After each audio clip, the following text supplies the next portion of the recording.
No one could have predicted that when Bruce McLaren of Auckland, New Zealand climbed into an Austin 7 Ulster to race in a hill climb at 14 years of age, that he'd have such a huge impact on the racing world. I'm Michelle Rahal with the Drive Channel and thedrivechannel.com. Today we take a look at the McLaren MP4-12C, the second supercar produced by this company. Sadly, Bruce McLaren died testing one of his racing cars in England at the age of 32. However, his company lives on, and throughout its life, the Team McLaren company has amassed wins in virtually every segment of motorsports. 56 wins in Can-Am, 3 Indy 500 wins, the 24 Hours of Le Mans, the 12 Hours of Sebring, and 12 driver championships in Formula One. One of the most notable innovations that McLaren produced was the first carbon fiber chassis racing car. It was the MP4-1.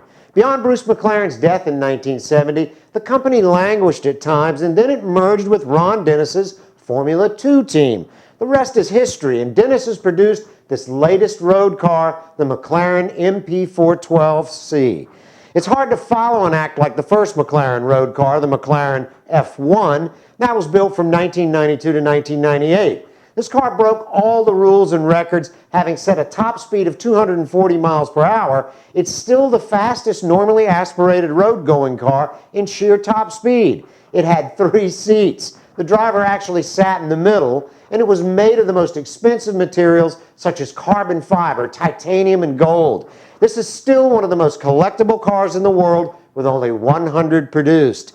The MP4-12C is more the conventional type of supercar, if there is such a thing, 2 seats and a steering wheel. It uses a V8 twin-turbo engine that develops 592 horsepower and, like its predecessor, has a carbon fiber chassis that weighs only 176 pounds.